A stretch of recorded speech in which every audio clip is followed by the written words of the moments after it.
Bismillahirrahmanirrahim. Assalamualaikum everyone and welcome to Notes from Nurhdyhaz. I really hope that you have been keeping well and staying safe, and hopefully the episodes on the podcast have been a good company through your days, insyaAllah. So Alhamdulillah, we are back with another episode and I'm not alone. And the guest that I'm having today is a very much familiar face. If you have tuned into our episode, like we recorded two episodes so far. And I think literally right now the episodes are like the timestamps of your life lah. Correct. It's like macam when she was at a certain phase of her life and then she moved on with something else and then now she's somewhere. So insyaAllah we're going to unpack that in a bit. Okay? So would you like to give a little bit of introduction? Assalamualaikum everyone. My name is Nurul Iman and I've been Nurhdyhaz friend. If you have been listening to our three episodes you know now. How long yes. we have been friends? Alhamdulillah. Alhamdulillah. And currently right now I'm taking a short break just to have some time off before I continue my journey insyaAllah in the legal field. MashaAllah, in the legal field. So, if you tune in to the other two episodes, and insyaAllah I'll try to link it somewhere in the description, it's going to be full circle.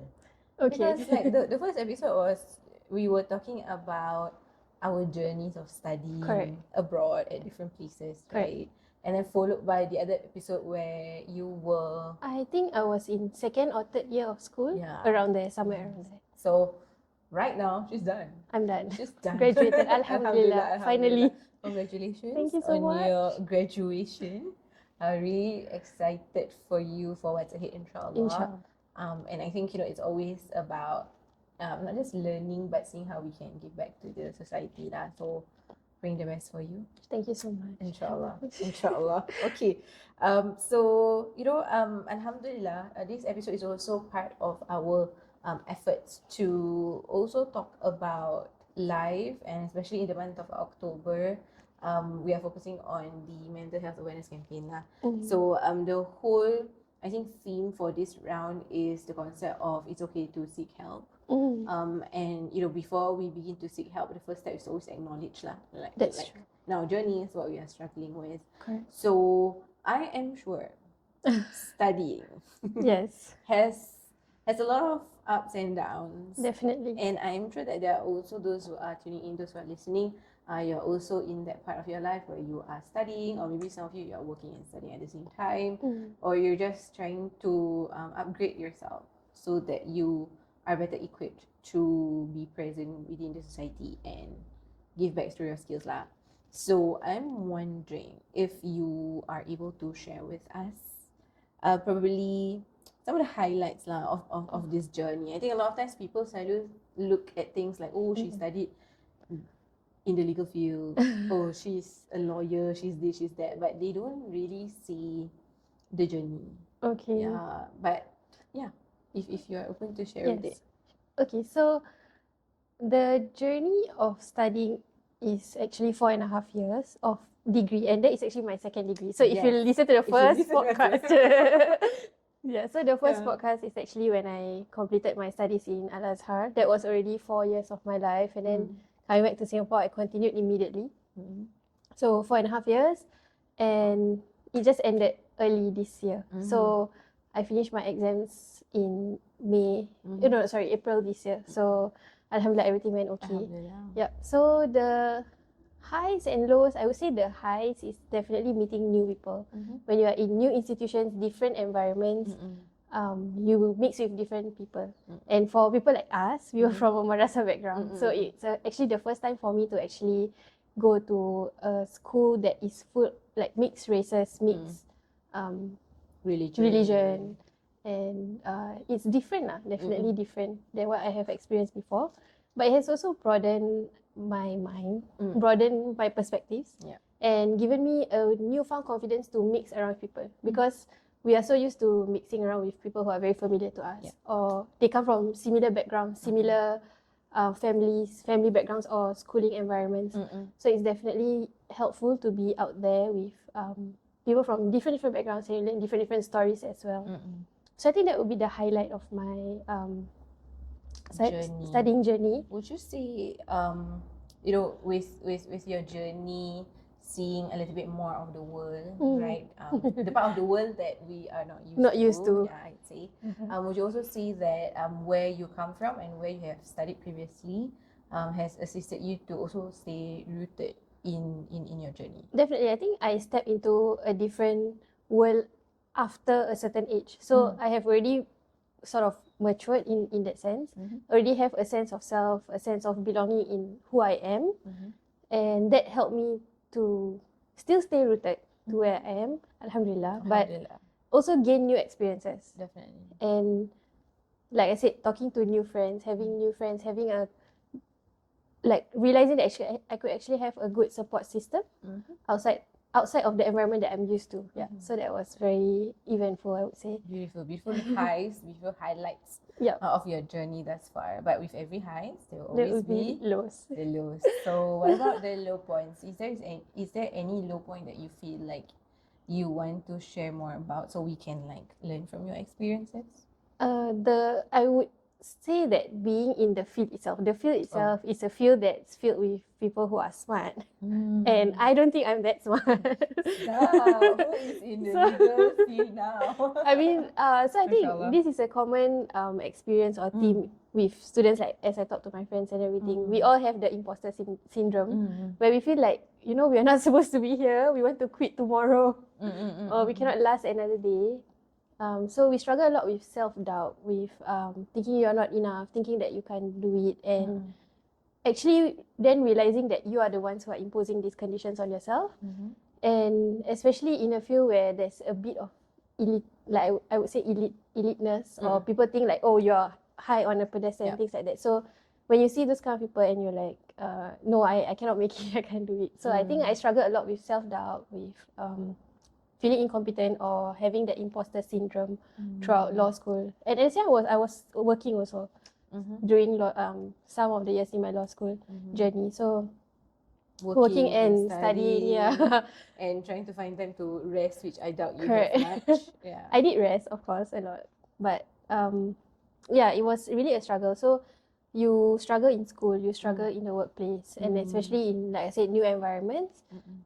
Working in a field that I've never had an experience with, and working with new people. So other than new friends at school, I also had the opportunity to work in companies that are, for example, not Muslim owned. Mashallah. And of course, the people there, the culture will be very different from what you would find in a company that's Muslim owned or majority Muslim employees.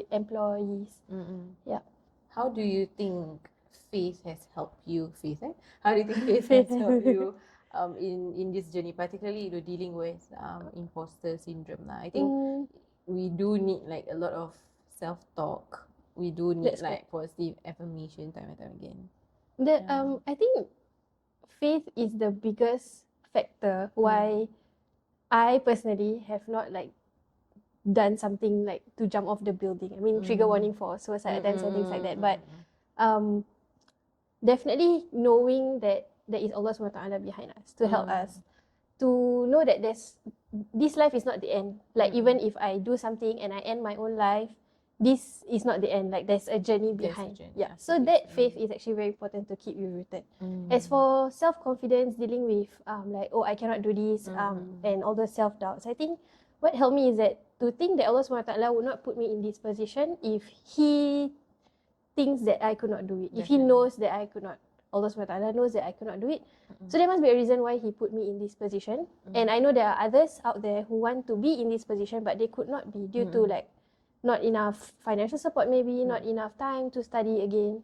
And definitely studying for a second degree at a rather later age in life is a privilege, definitely, which I recognize. Not so late, but Alhamdulillah. Alhamdulillah. I mean, not as a fresh grad. Yeah, I understand, insyaAllah.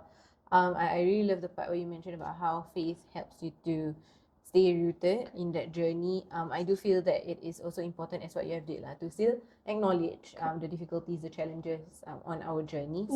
It does not mean that, I hold on to faith, then suddenly everything is all good, all rainbows, all ease. It will still be difficult, but it's that, I guess, that divine strength that you need that can help you to move through that experience. So Alhamdulillah to where you are at right now, and I'm sure that you will be and you can be a resource for many others who are going through a InsyaAllah. similar journey lah, insyaAllah. InsyaAllah.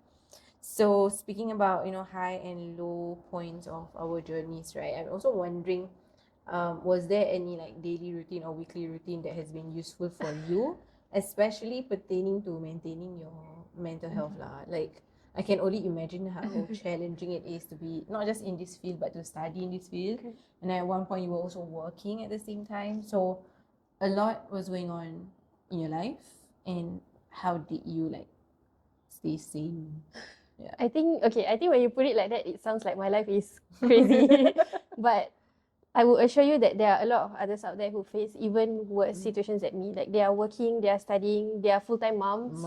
They have their own families and things like that. So I think the difference is that I don't have my own children to look after. So but what you are facing is your own capacity. Yeah, it's in my capacity, insyaAllah. Yeah. So I just want to highlight that. And I think what I practice personally is to recognize my style of working. Okay. Like knowing when is my peak periods to work, like when I work and function best and when I don't function best. So different people works differently, of course. Yeah. So some people, they are a reward system person. So okay, if I finish like this much chapter, then I can reward myself with 1 hour of Netflix, for example, that kind of thing. But I'm the kind of person who's like, I need to do all those things first and clear my head. Because if not, it's like, oh, that one episode I need to watch, and then I couldn't focus on studying. So I think recognizing that and recognizing that not every solution works for everyone was very helpful to me. Because once I recognized that, okay, it's okay if my friends have already started on their assignments first. I know I need to clear whatever mind clutter that I have. And then after I cleared it, I will set aside like 2-3 hours to focus on my studies or whatever that I need to do first. And then it helps lah. And also knowing that the times of the day that you are most productive. So for me, I'm more productive at night rather than during the day. So I'll use the day to procrastinate. to clear your mind. To clear my mind, declutter and rest. Yes. During the night lah. Correct. And then I focus during the night. Do you think that, as you were sharing, right, about being productive at the time that is best for you, do you think that it would be very, very hard to still want to push ourselves when it's not our best time to like study? Like imagine, for example, in the context of maybe exams, like there's not much time to study, and then but you're not functioning in the morning. So I mean, of how course, do you deal with that? Of course, you can't like just study during the ideal time lah. Sometimes the deadline is chasing you, or like you said, exams. You need to study at that point of time, or you need to take an exam at a certain time. So there are times where yes, you need to push yourself. I think I do not have any particular strategies rather than just thinking like, okay, just get through this first and try not to make it as an excuse for not being able to perform well. But definitely maximize the times that you can be productive. So at the time that I know I can be productive, I would try to get the maximum that I can do more, even if possible even more. But at the times that I know I'm a bit lax, then okay, I just do the bare minimum or at least what needs to be done. So if let's say there's an exam, then I will just need to tahan for that exam period and then go forward lah. Yeah, correct. So insyaAllah, that really helps me to reflect on like even in terms of our faith, right? Yes. Our faith, it increases, it decreases, and when our faith is at its high, it's best that we do as much as we can, we maximize. And when it's a little low, then it's okay to take it a little slow, still fulfilling our obligations. Correct. But knowing that, okay, I need time to slowly build back up on my faith. And it's also in the same way, in areas of probably worship, if you feel like you are more inclined to doing more of your sunnah prayers, you do more of that. Correct. You're inclined to reading the Quran, read more of the Quran. You are inclined more to the zikr, you do more of that. And it's okay if you're not doing more in any other areas, but as long as there's that consistency and the acknowledgement of your capacity at the point in time, I think that is really important lah. Yep. I think when you talk about capacity and you talk about being consistent in what you do, sometimes people think that it's a straight line, but it's definitely not a straight line. There will be days that you're productive, there will be days that you need some downtime, there will be days you're sick, or there are some impromptu things that happen throughout that you need to deal with. So I think it's important to recognize that you need to take some time rest, and there are times that you won't be functioning as much as you like to, And it's okay. and that's okay, because I mean, consistency comes when you stand up again and you're like, okay, I didn't do it yesterday, but it's okay. There are things that happened yesterday, I could not do it, but I'm doing it today. And then you start over again. So that's the point of consistency, or istiqamah as we call it. That is actually important rather than just like thinking it's a straight line. Then I don't do it today. Oh, I'm a failure. Yeah, like that's the end of everything. Correct. Yeah, but I do think that concept of istiqamah is very, very helpful also with our mental well-being lah. Correct. Right? To be a little bit more kind and compassionate to ourselves. Definitely. To do it when we can, when we have the capacity, we do a little bit more. If we don't, then it's just the concept of when you take one step back, then when you are a little bit better, you take 2 steps forward lah. Correct. Right? And then it will continue to happen, but it does not mean that you stay stuck in that same position. Correct. You will move forward lah. Right? It's even worse when you push yourself to take that one step forward and end up going back 3 steps. Yeah. Because you are so tired, but you're like, I need to do this, and you push yourself. And then eventually it's negative. It has a negative impact on yourself.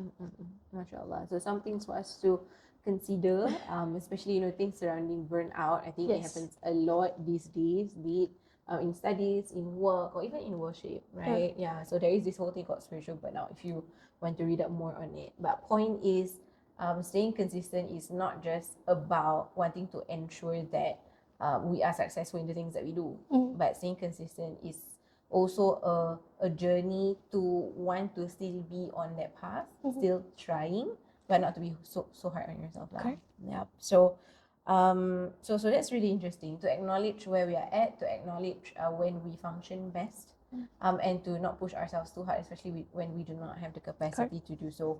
But speaking about that, right, there will be times also where we have tried a lot of things. Like I have tried to push myself compassionately. I've tried to find a peak time that works for me. But sometimes life is challenging.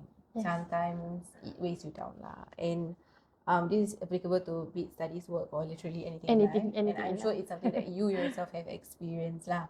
So I'm just wondering, this whole topic, right, that we are discussing about, which is in relation to faith, in relation to mental health, there is this importance of reaching out, seeking for help when we need it.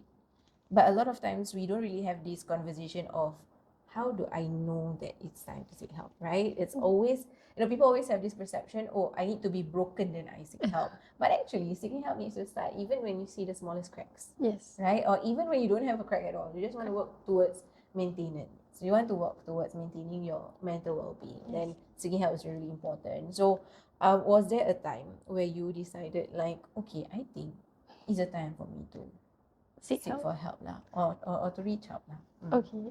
So I mentioned that I ended my studies early this year. So I think the final year is the darkest. It's always the darkest night before the dawn, right? So yes, the final semester, I would say it was the hardest for me to go through, and I think what you said about burnout really ties out, because I've been running and day after day after day. She hasn't stopped. Yeah, haven't stopped. And when I did my final semester, I finally quit my job. So I thought I could have more time to study because I would be focusing 100% on my studies.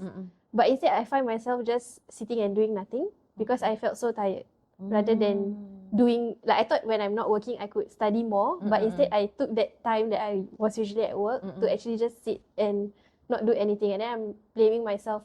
Why am I not doing more? Like I should be doing more. And then like I'm not doing much. I'm feeling so tired. Correct. I'm feeling so tired. I'm not doing much. I'm just schooling what? Like why can't you do more? But then I realized, actually it's a accumulated burnout for the past like 4 years of studies. And especially the last, like my second and third year, because I was working full time. So I think that pushed me to reach out for help, because I felt, of course, there was still the imposter syndrome. There was still the I cannot do this. And it was a point where we are at a transition mode between, okay, now that we've been on this routine for 4.5 years, what's going to happen next after we complete? Are we able to complete it? Like we are so close, but so many things could go wrong. And I think that's when a lot of these questions came to my mind. And I decided to first reach out to my closest friends, both in the field and outside of the field. So it helps because in the field they would understand what I'm talking about. Like, okay, I'm facing this particular issue in school or something like that. They would understand because they are in the same field. And also people who are not in the same field, they would know me personally. So as a person, they would be able to flag out to me like, oh, I think you're not okay, or you're behaving slightly differently. Or I think you're facing a lot actually, but you're trying to brush it off. So recognizing these factors led me to reach out to a school counselor. And had that session. Like you say, it's not really a session that I felt very broken to the point that I need to talk to a counselor or seek more serious help. So it was just a conversation, just to clear out the, like I said, mind clutter, just to clear out the different questions in my head and things that, because when it's in your head, you tend to spiral. And it goes in a circle, like it doesn't end. So when you talk to a counselor, or you, not just a counselor, just talking to anyone actually helps you put your thoughts into place or structure your thoughts. And when you need to speak it out, you need to think first, right? So trying to articulate, and when it articulates, then you realize, oh, okay, actually I can do it. Actually, you know, like it's not as bad as you think it is. So that was one of the times that I felt I needed some help to talk about it. Like sometimes we do need that additional support to help us articulate what we're going through. Like it's easy to like replay everything in our minds, but the moment you are tasked to, okay, now sit down and tell me what's going on from A to Z, and then talk a bit more about those moments, you really need like some form of vocabulary, you need some form of skill to be able to actually articulate. And that comes with time, that comes with practice lah. And I do think that it is something that a lot of us need to do actually, so that we can unpack and we can sit with the discomfort of our experiences. You are not alone. I also attend counselling sessions for the sake of maintaining my mental well-being. Not studying law, but studying in life. Studying life. Everyone needs it. Then there's a lot of things that are happening in life, and it's really nice to know that we have people whom we can turn to. Be it the people that we love, people in the same field, people outside of the field, or even a professional support that we can get to be counseled, or just to basically hold that space so that we can unpack what we are going through, try to make sense of it, and see our capacities to move forward with that. So point is, I hope that those who are listening, if you are considering to seek help, considering seeking professional support, be it in school or outside of school, it's really important to take that step lah. There are a lot of myths that surrounds the topic of seeking help, or reaching out. It could be things like, oh, if I reach out means I am weak, I have low faith, or myths like I think I can manage this on my own. But for the most part, you will feel a little bit lighter after going through sessions with a professional, I feel, because at the end of the day, you know that the one who is attending to you is someone who is equipped and knowledgeable in the areas that we struggle with. And we also know that it is a safe space, it is also confidential, and they are there to help you to unpack what you are going through lah. So really encourage those who are considering to please reach out, seek help. If you haven't considered it before in your life, know that when you reach a moment where you feel like you cannot do it on your own, it's okay to get somebody to be on board with you lah. Inshallah. So yes, alhamdulillah, we are done. Yes, we are done with today's episode. I'm done asking her questions. But as we have mentioned, please tune in to the other 2 episodes that we have recorded. For more content. For more content, for more context of things. But to insyaAllah wrap up today's episode, I'm just wondering if you can share one message to everyone. What would that be? Yes, this is a bonus. Which is why no, I'm like stunned. Too stunned to speak. Yeah, but I guess just one important message that you feel that the world needs to hear right now. I think the best message is you are not alone. That is definitely the best message. Okay, because I believe humans are social beings, and I say this very often. And sometimes you take the load of the world on your shoulders, but actually there are a lot of others who are carrying that burden with you, who are willing to reach out to you and to help you in your journey. And someday you will be the person who's helping someone else. through their journey as well. So it's a shared world, and we are created to live together as humans. So you're not alone. Definitely reach out if you are not yet comfortable reaching out to a professional, maybe someone you are close to, someone who you trust, as a form of informal kind of support. And then when you are ready, then reach out to a formal support. Yeah. So just remember that you are not alone in this world. And of course, as Muslims, we know we have Allah Subhanahu wa Ta'ala always with us, even if it's not human support. Yeah, mashallah. So all that is good comes from Allah. We apologize for any of our shortcomings in our conversation today. Thank you so much, Iman, for being here for the third time. Alhamdulillah, it's always a joy to have you. Thank you for having me. And I hope you always say yes when I say, when I text you, Iman, would you like to be on the podcast again with me and talk about your life? Yeah. So thank you so much for joining me on today's episode. Thank you for having me. Alhamdulillah. Okay. So this is what happened when friends are on the podcast again. But yeah, Alhamdulillah. Thank you so much, everyone. Hope for you to continue to tune in to our upcoming episodes. And yes, since it's Mental Health Awareness Month, please remember that it's okay to seek help. Okay, take care, everyone, and Assalamualaikum warahmatullahi wabarakatuh.